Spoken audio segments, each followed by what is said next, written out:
so nice to be back in LA just for a little bit. We have, it's crazy. Like we worked in the studio, but because of, the quarantine and everything, the way that they operate is like so vastly different. And like, it's crazy. Like, because studios are already like, kind of isolated because, you have different booths and stuff. Yeah. Too hard. But it was just interesting going back into the studio in a whole new way. I've never done it that way, but I was up in Northern California for a bit, hanging at a family's home, my mom's home in Northern California. Can you hear me all right? Yeah, now I can. Yeah, perfect. Yeah. Cool. Anyway, so man. You were up in Northern California. You were recording a record up there? So I was up there when the shelter in place thing hit. I had already kind of like left LA because I was a little worried and kind of freaked out with the whole thing. Sure. And once things kind of returned to normal in terms of like, people were less freaked out, I guess. We came back and did a few more things to kind of like finish our record because we were making the record in LA, and when all this happened, they kind of pulled the plug. Everybody's freaked out, and so anyway, we're back. We finished the record. We're in good spirits, and finally the weather here. Are you based out of LA? We're in San Diego. So just okay, yeah. I was just like rainy here nonstop, so we're just happy to have some like decent weather again. And it's supposed to be like 90 tomorrow too, which is insane. I saw that. I'm like, oh my god. Hopefully that's like too hot almost now. Right? Yeah, it's springtime. What's going on? Hopefully the heat will like burn away some of the COVID. Oh yeah. But yeah. Anyway. So yeah, man. So my name's James. What's your name? Adam. Nice, man. And what's really crazy is we have a mutual friend. Nice. But it's my brother-in-law. You're friends with my brother-in-law, and I found this out earlier today. His name is Shawn Olbert. He's in a band called the Eiffels. Oh, dude, yeah. Yeah, that's my brother-in-law. So he's up in LA. Yeah. That's great. That's so small crazy. world. Yeah. That's crazy. Yeah. So Shawn and I both work with Ethan Kaufman, who is our producer, and he's a fantastic guy. It's how I met Shawn, actually. So. So did you record at the same studio that I think Shawn works there a little bit? Yeah. He was working there at the time when I met him. I met Shawn back in 2014, which is kind of crazy to think. And he was working there, so it's kind of cool. It's interesting. That's awesome. Yeah. So we told my wife and I my wife does a podcast with me. She's downstairs with our kids. This is for quarantine, so we kind of have to take turns here. But when she sent it to her brother, just said, "Oh yeah, we're interviewing a band called Paper Jackets," and he's like, "Oh, I know the singer," and we're like, "Oh, crazy!" So I wanted to bring that up. Yeah. Shawn's a cool guy, man. Very small. And the bass player of their band was a lifetime friend of mine. So kind of cool. Jade. I introduced. Yeah. It's like I introduced them to back in 2014 because he and I have been friends forever, and Shawn was working on our record. This seems like a lifetime ago, but and they became friends. It is a small world, like you said. It's kind of I don't know. It's nice. It warms my heart when I hear that people actually do know it. I think nowadays it's hard to like tell that there is a person behind the band, like people that actually care, like, family and friends. But the more and more I kind of go through it, I become more and more optimistic that there's like love out there and people actually do care. And it's like, I'm glad Shawn said something, Yeah, he did. Shout out. Yeah. He's like, that's cool. Yeah. I said, he's like, oh yeah, I'm friends with James. And I told him, I said, I don't know who I'm interviewing, but if James is there, I will let him know. So that's awesome, man. Well, nice, man. Our podcast is all about your journey in the music industry and how you got to where you are today. I know you guys have got some play on K-Rock for the locals only with Cat Corbett and stuff like that, which is awesome. So I just want to talk. Where'd you grow up? Northern California? So I'm actually from Northern Virginia, right outside of DC. Oh, wow. And yeah, I'm an East Coast kid. Did the whole like New York, Northeast scene. And then also as far as like Richmond, Virginia, I spent a lot of time there, breaking into the scene there back in like the pop punk kind of days. And I was in a pop punk band and like grinded it out really hard and tried, just like everything you've probably ever before about like that scene, and gave it my all. And even before that, I've just been in bands forever. I started out playing bass and eventually started singing. And I think it's one of those things where as like you're just going and going and going. And I think for us, it has been the perseverance thing. Like we didn't get the, record deal right away or anything like that. It was like, it was like, all right, come on, So I think we definitely, and still kind of grinding in that way. So I'd say like, how we, if your podcast is about like how you got there, I'm still getting there. But yeah, I feel like it's been nice. Like the last couple of years, even the last few months, despite all the things that have been going on, I think it's been like a really good, great for us. So that's great. So you grew up on the East Coast.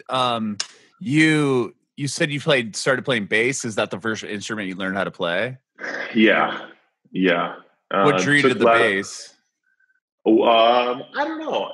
I always thought I was like fond of stringed instruments. I thought that was like unique, or it just looked cool. I think everybody thought like electric guitar is cool, as a kid or something. So I think it was a mixture of that and just being earnest and wanting to learn something like that. I took lessons, and I think also too the culture draws you in. Like the guy that taught me bass was the guitarist of Parliament. So that was kind of like a cool, thing. And then, you just kind of see these guys and you're like, wow, that's really cool. I want to be like that. As a kid, you're like, I want to be like that, And then I think that leads you to the next thing, which is like the reality, which is like, this is a business and this is hard work and this is dedication and whatever. But before all that, it was just like, I just think this is cool. Like, this is a cool looking thing. It looks, so I think that's what drew me to bass. And then also like really thought Chris Novoselic was super cool. And I love Nirvana and all that stuff, So you're into, so what were the first bands that you were getting into? Was it like Nirvana and that earlier 90s stuff? Yeah, like Nirvana. And it was so like, I'd say like it's always a little bit of dark mixed with a little bit of sunny, because I was a huge Third Eye Blind fan as well. And like, I love Third Eye. I still love Third Eye Blind. Yeah. And, the Silver Sun Pickups, even like later on, they seem like a mixture kind of like sunny and dark sort of thing. But it's funny because that music was sort of its time, and like now I don't think people like all the hip people think about Nirvana or whatever. They just think about, I don't know, whatever Spotify playlist they want to get on, or like whatever cool music is. But back then, to me, before all that happened, I was like, yeah, Nirvana. I never was a big fan of Pearl Jam, but I definitely like Stone Temple Pilots and like all that stuff. Yeah. So yeah, that was like for me. And then I was always influenced by stuff my dad liked and my mom liked. So what were they listening to? Like my mom loved Don Henley for a long time, and so of course I found out about the Eagles, and I'm like, she loved the Queen's greatest hits. I don't think she really cared about the deep cuts, but she had like the Queen's greatest hits record that I would like play a lot. And she had like a lot of 80s music, a lot of like, I don't know, just all that like nostalgic music that we think about now. And my dad was a little older. He got me into like Elvis Presley, Frank Sinatra, like Rolling Stones.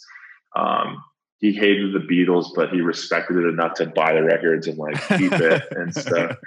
He loved Led Zeppelin, and you know, he loved music that was like, you know, like kind of like the Beatles. He thought were kind of like, so my dad's English, so he'd always say like the Beatles are just wankers, you know. Oh, that's funny. And I'd just be like, yeah, I mean, I guess so. This is the greatest rock band of all time, so. Right? But you have that Pet Shop, the Beach Boys record, Pet Sounds behind you. So Brian Wilson signed this for me. Did he really? Wow. Yeah, he's the only. Can you see the signature? Yeah, I can see it right there on the goat. Yeah, and it says to James. He's the only one. He's the only one that signed it because I don't really give a shit about anybody else in the band. Yeah, right. The guy that wrote all the songs. Come on now. No, I mean I do. There's a story. There's a story behind that plaque thing. You have a good eye, man. It's a good eye. There's a story. I love that album. I could tell right away what it was. Yeah, but I don't have the orange vinyl. You have the cool one. Yeah, so so it's cool. I'm sorry that you mentioned that because Beach Boys and Brian Wilson are like one of my favorite.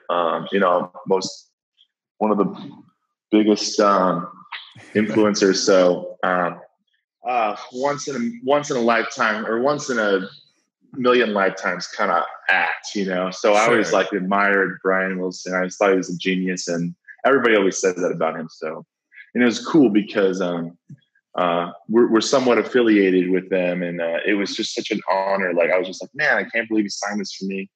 But yeah, he's really cool. I mean, I think. How'd you get to meet him and stuff? Like, how did that all happen? CO5. Just this is like more technical, but CO5 is a radio promotion company here in LA, and everybody, like you said, it's a small world, but they like one of the guys who owns CO5, his wife manages Brian. Wow. And I had said something to them over dinner once, like, yeah, I love Brian Wilson, and I'd love to, I said something about like how I love the Beach Boys, and they were like, oh, really? And well, my wife managed, so I was like, it was nice to, I don't know, what a happenstance, I guess you'd say. So yeah, that's awesome. Yeah. So that's kind of like how I kind of got into it. And I also had like this heavily New York family. My mom remarried this New Yorker. He's like a real New Yorker, and he loved like Frank Sinatra, and he loved like gangster movies and stuff like that. Mm-hmm. So I think I kind of got that northeast sort of vibe as well. But the Beach Boys, man, the California scene is always cool, the Beach Boys. Yeah. I wonder, does your dad like the Beach Boys? Or because you said he thought he didn't like the Beatles being from England. He thought the Beach Boys were great, and he was like, it's all about Phil Spector and the Wall of Sound and that whole like idea of like really big pops, almost like Pet Sounds, they say, influenced Sgt. Pepper. And it's like this, almost like this insanity of music and sound, and I think he respected that because it's like that's like smart, it's like it's that's cool. So yeah, we he never talked shit about the Beach Boys, I guess is what I'm trying to say. That's cool. No, he thought Brian Wilson was. I also think people from England love American shit. You know what I mean? It's like, oh my God, but it's like vice versa. I love having, because it's always hilarious to me that like bands like the Killers and the Strokes will go out to England or the UK and just kill it, and they really weren't given the time of day here until they went overseas and started doing really well. And then we here in America, we're like, wait, that's our band. Give it back to us. Exactly. Yeah. Well, like I was watching, so there's this, Cameron Crowe, he has a documentary about Nash. And Crosby. Okay. And it's about the whole thing, but it's about Crosby's life. It's about David Crosby's life. And he talks about how like they were like, it was really cool being like a part of the first band that like broke in Europe. And I was just like, that is really cool. Yeah. But yeah, I know what you mean. And then you had like the reverse effect of like British bands trying to be like American bands, like in the 80s, like the British Invasion and all that. Mm-hmm. Yeah. Anyway, it's British people copying American people and making it their own, whatever. That's fine.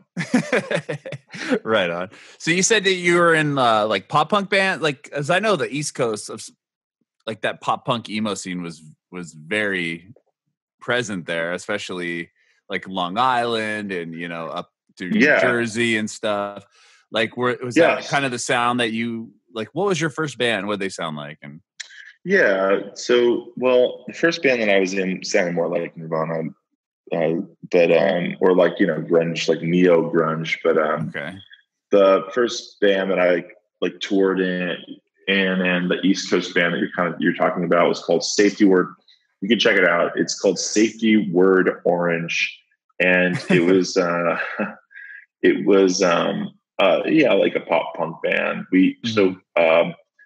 The Friday Night Boys, which was like Andrew Goldstein's band, and bands like Rufio and stuff like that. And we open up for, I don't know, just like, bands like the Wonder Years, but before that, that happened, like just before like the Wonder Years. And like there was this band in Richmond called Conditions, which we opened for constantly. But it was really cool. I think it was one of those things, like you look back at it, like it's like kind of embarrassing now, but back then I thought it was cool, or at least like it was in band, and but now I think of it as kind of like, okay, like if you listen to the music, it's not bad. It's just like, okay, that was a thing.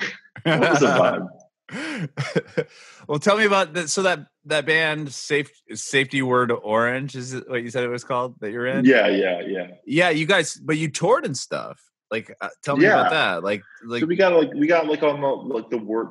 some limited Warped Tour dates. Really? And that was tough. And we did back before Hot Topic shut all their stores down for this. Not that they shut their stores down, but they shut the music element out. We did like Hot Topic tours, and we're on like every Hot Topic. We'd like do sometimes 2 or 3 Hot Topic stores like in a day. We go in and get kids to come and we were selling shirts and stuff. So like there was a lot of that, and so a lot of co-branding, like Hot Topic, or you'd be like, what was the one? It had like the pig. There was like, it was like a brand. It was a super scene brand. I can't even think of famous. Not Famous Stars and Straps, but was it Pig Wheels or no? No, it was like, I can't even think of it right now. I'll think of it in 2 seconds. But like there were like specific brands that would, even Taco Bell, I think at one point did like a promotion where like they would like, it's called Feed the Beat, and we did that for a while. Like we literally ate Taco Bell like every day. That's awesome. But yeah, there's those kinds of things too. And so my friend Mary is going to join the interview. I hope that's okay. Yeah, of course. I've been doing this thing. This is Mary, by the way. Hi. I've been doing this thing for a little over a year now, where I get these like vitamin infusions, and it keeps you from like getting super sick. And like a vitamin B I'm still shot? doing it because like it's kind of like that. It's got vitamin B. It's got a ton of stuff in the bag, but it's kind of like just like, here's the thing. Like I started doing it, and I haven't been seriously sick since I started doing it. So Why not keep going with it? Yeah. It's like, sounds, yeah. It's working. And now I was like worried that, once the coronavirus started, that wouldn't be able to keep going with it. But they're like, no, we're good. So, I'm sorry. I know. Like, oh my God. Yeah. But yeah. So like basically, the pop punk thing went on for, it seems like way too long. People loved it. They still love it, man. And it's still a thing. They do love it. Yeah. I love it. And I love that people love it. It's kind of cool, like seeing the emo nights and all that stuff, and like these bands Taking Back Sunday doing like a 20-year tour, playing like records in full. Like it's awesome to be able to see that, because I mean I hadn't seen Tell All Your Friends in full since when I saw the band play, when it was the only album they had out and stuff. You get to see them do these cool things right now because of the totally return of pop punk, kind of, or that emo scene. Totally. My big I was a huge fan of like Burt McCracken and oh sure. I always just thought he was so, I don't know, cool. He's pretty cool. And they have a new record coming out too. Do they? Yeah, I just saw that they released a song with like Mark Hoppus features on one of the songs or something. I haven't listened to it yet, but I know they are they're doing stuff again. The used are, so it's kind of cool. That's awesome. Yeah, he was always so unique and, I don't know, heartfelt and like passionate. But so then that quickly just transformed into like making all the relationships I think I needed, and then like Aimee is also in a band called Gone Till November, which is like another emo band. Mm-hmm. Christian Medici. There's like a couple like scene kids that went on to become producers from that band, and it's all like, I think all the kids that were in those bands now either have jobs as like A&R producers or managers or something, even some of them are like EDM DJs and stuff now too, which is really funny. So we've been grateful to be getting further along. The K-Rock thing was really great. Mm-hmm. The tours have been great. We've been on a ton of stations, throughout the country, like over the last year and a half. All the K-Rock kind of stations, like DC 101 on the East Coast, which is huge. And I don't know, like the 101X's or whatever, you know that you know what I'm talking about. Yeah, totally. But yeah, basically we've just been at it and trying to stay focused, and I don't know. And like this new record we have coming out, there's another single coming out on May 15th, which is called Baby Teeth. Cool. We just put out What They Call Life, which I don't know if you got a chance to check that out. Yeah, I did check that out. Love it. It's awesome. Yeah, that's definitely a nod to the scene, with a little more of that like it guitar. That's what I was gonna say. That one kind of sounds. It has that like poppy punk, not poppy punk sound, but I can feel it. Yeah. I could feel it from that song. But I love it. Again, I'm a huge fan of that scene, that genre. So I think it's rad.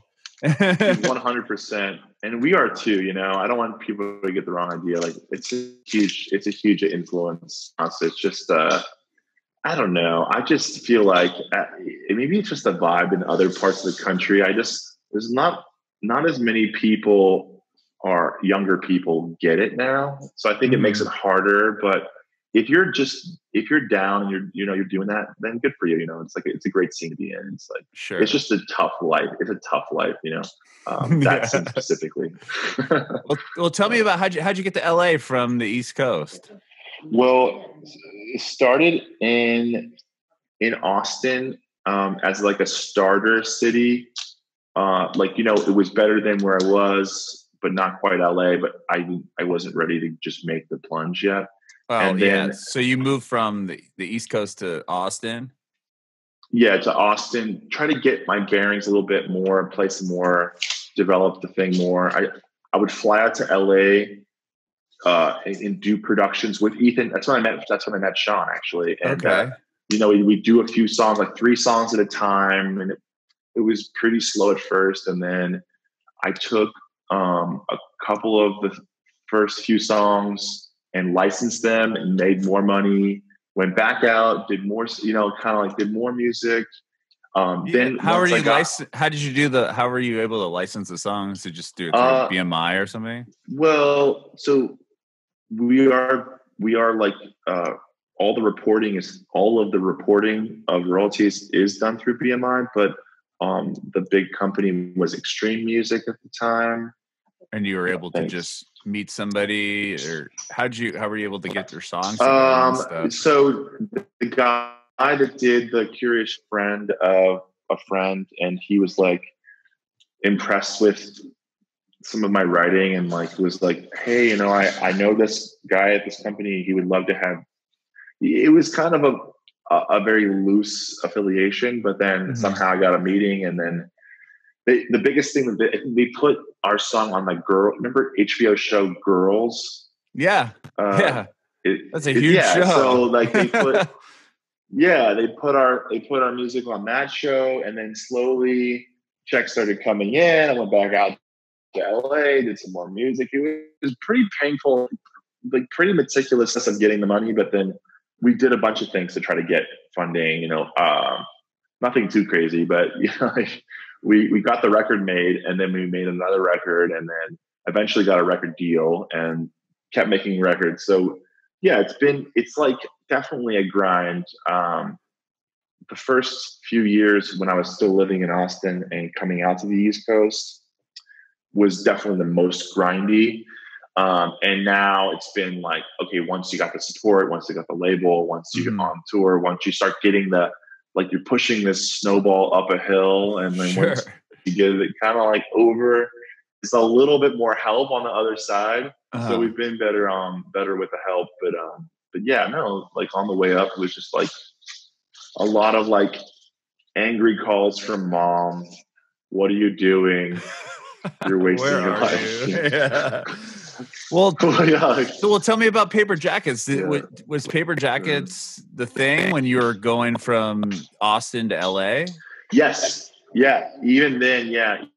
I had. Is that just you, or was that just you? And then when you got here, like, how did you get members? Yeah. Like, tell me about the forming. So Paper Jackets.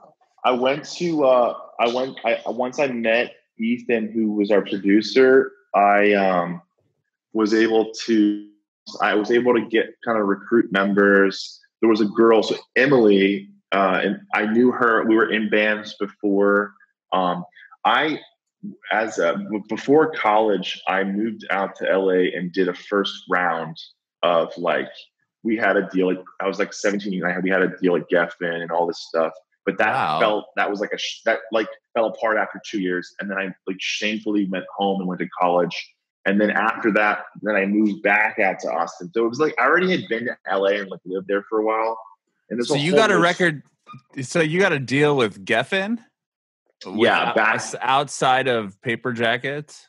Yes. But that was like way, way, way before, like in 2004. Me and my high school friend, this is back when I played bass in this band called Nothing Special. We got a demo deal, and Tom Panunzio, who was like the head A&R at Geffen at the time, he like did all of the like engineering and mixing. And Evan Peters, who went on to be another, like, I think he's like a VP or was a VP at Virgin at one point. He's well known. His mother is Carol Peters. She's extremely well known. She was a manager at Heart.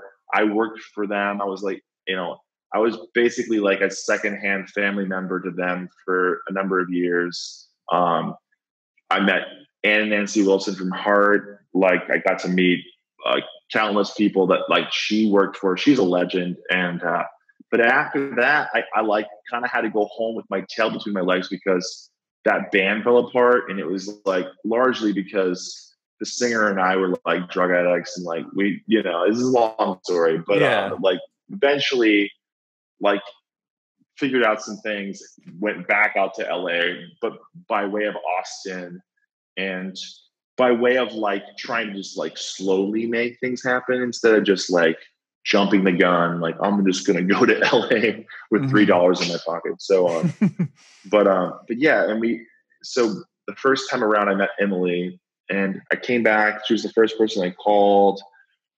Some people that I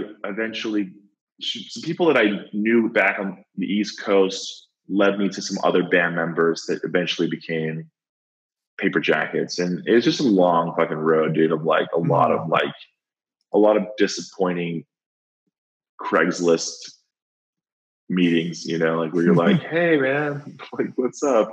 It got to the point where like, you just be like, nah, okay, like next. Not like that, but like, you know, we got pretty tired of the whole thing. And then like, there's this thing up here on Sunset Boulevard. Well, it's no longer a thing, but they have a jam night. So you get to meet people that way. And eventually we put the band together, you know. It just took a fucking long time. And I don't know. The drummer was the hardest. So. I know. It's always the drummer. Besides from not learning how to play piano, I wish I would have played drums, because if you're a drummer, you can just, if you're good, you could choose any band you'd like to be in, you know? Yeah. There's like, just have a pick of the litter. You're like, what do I want to play? Exactly. Because I think every good band realizes that they're not as good without a good drummer.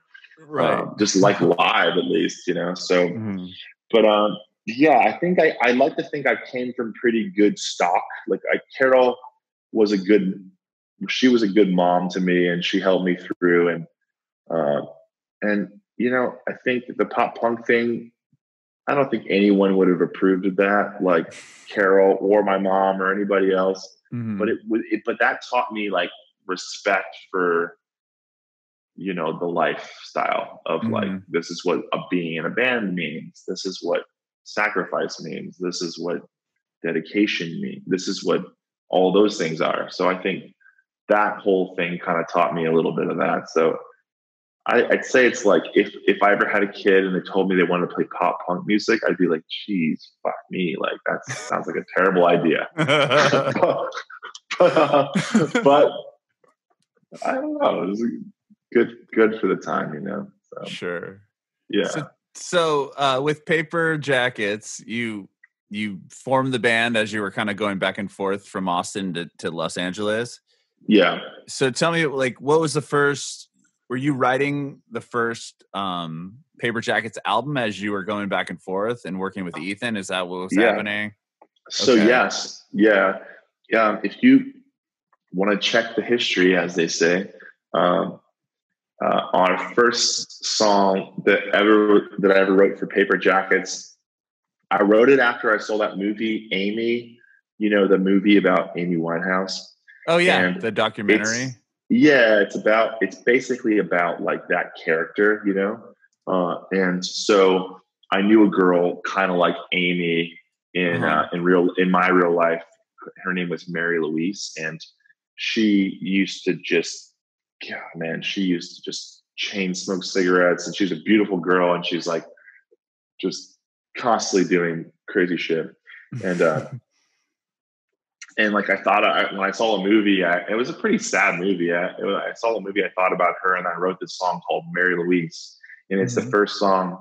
It's the first song on that we had, and we just kept adding and changing things and recording more and making more trips out to LA, and eventually moved out there, and then just kept doing it. And I don't know, you know, like eventually people gave a shit about it. I don't know. And that's on the Don't Lose Your Head record? Yeah, it's called Mary Louise. Okay. Yeah. And there's a lot of other songs written to a guy that used to be in Safety with Orange. His name's Jackson Wise. He helps. He's the reason why partly the reason why I know or kind of know this the singer in our band now, Aimee, because another different Aimee, but they're from Boston. It's this different scene. It's like the whole East Coast scene, but like a little further north.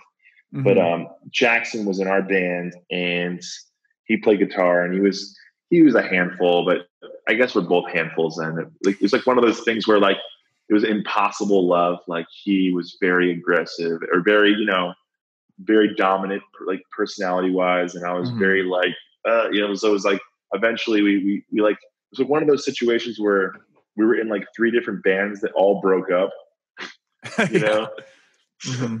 So, but no, so he had a lot to do with it early on too, but he was never in the actual band. Okay. So, yeah. So we basically just we just try to write as many good songs as possible. And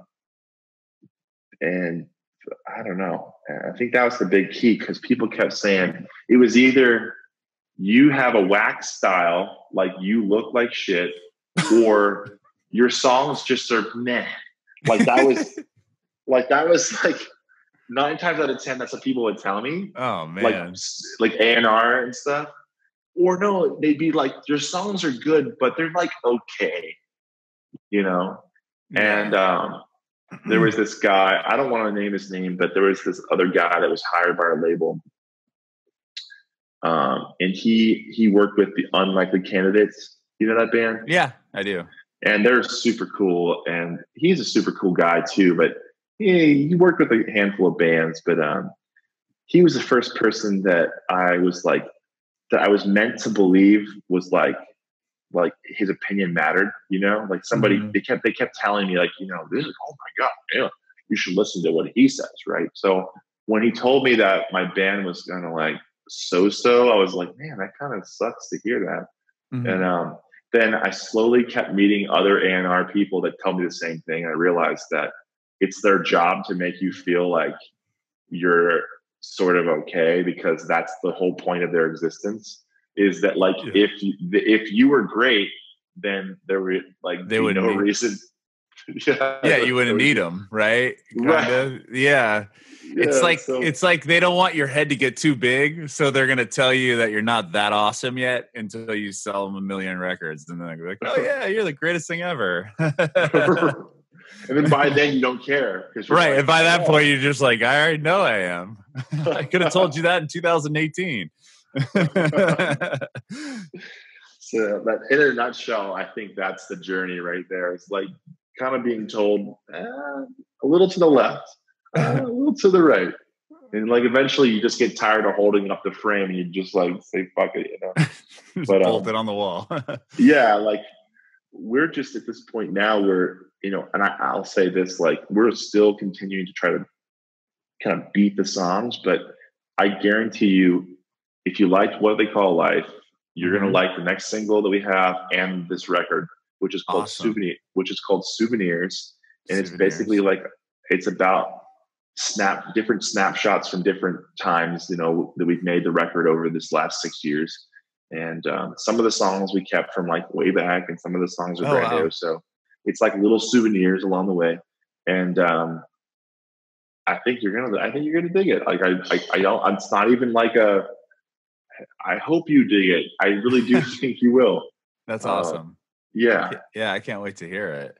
Yeah. And another thing people don't know about this record, and I think what makes it special is it was written for 2 volumes to happen. So there's a volume 1 and a volume 2, and they both come out this year, but like one comes out in the beginning of summer and one is like at the end, like right before, like fall is too much over. So okay. It'll be like, like November or October, somewhere in there. But it's going to be a lot of fun. And it's basically like, I think, representative of like the last,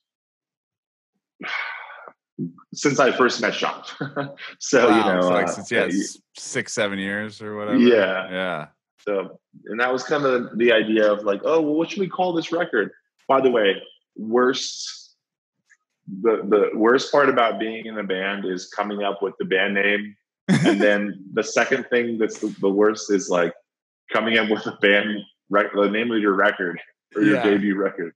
It's like, it's such a tedious, annoying process. But especially now, I always wonder about bands that are going to have to, if they start a new band or get a new name, it's like everything's got to be taken. You could probably pick 3 words at random out of the dictionary to be a band name, like on Facebook or something, you know?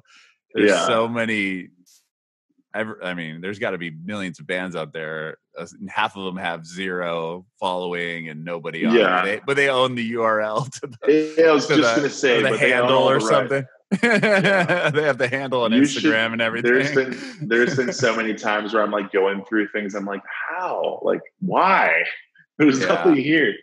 I think, but a buddy of mine who does radio, he really wanted this handle that for Instagram and Twitter and everything. And this woman in the East Coast, I think she was in DC, had the handle that he wanted, and I think he paid her like 10 grand for it, just because it was his brand and he wanted it. And this lady had like she just happened to make that as her name when she started Instagram, and he had to pay like $10,000 just to sign it over.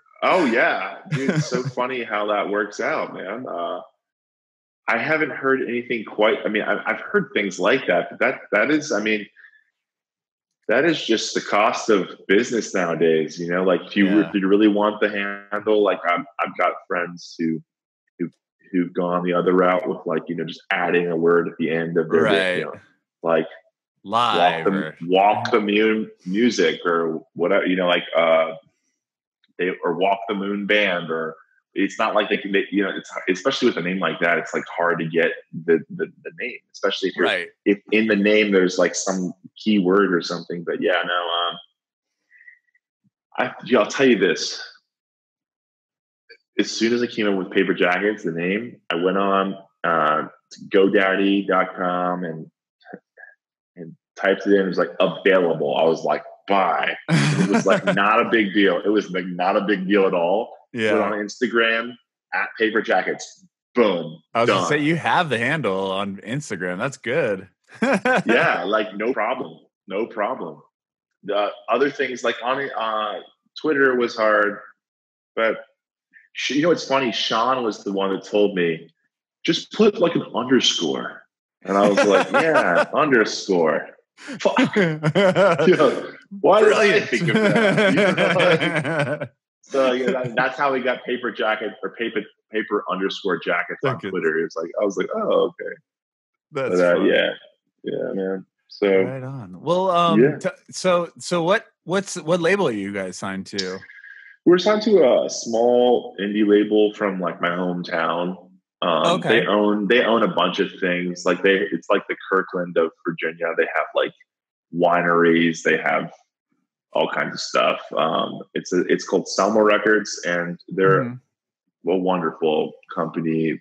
Definitely has given us like a whole new lease on life and a whole new purpose and like ability to actually do our music and do our dream.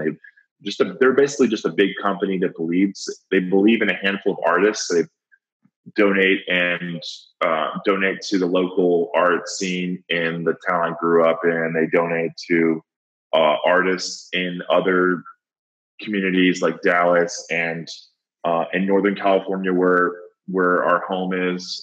They've got a lot of like, it's like kind of like I know a little bit more because it's like I'm pretty much enmeshed with their brand. But Selma Records is a great company, and so we're just happy to be a part of it. Did they put out the first album, Don't Lose Your Head? And that was kind of like the start. I think at first everybody's a little nervous about it, but and it was kind of like the starter kit. But I think once you start seeing, and then, you know, really cool music videos and tours happening, and like we were supposed to go on tour with you know, well, I don't want to be like that, but like there was a couple. We might have gone on tour with Blue October. We might have gone on tour with a couple other bands, and it was exciting because like whenever you get like little notes like that, you're like, oh, and then Billboard reviewed our record and was like, oh, like, so I think once they started seeing stuff, it was like, okay, cool, like let's do another record, you know, let's do more. So I think it's been one of those things where it's like kind of like we're both learning as we go, and I think we've been lucky enough to see enough growth and people getting heads. So it's been fantastic. It's been fantastic with them.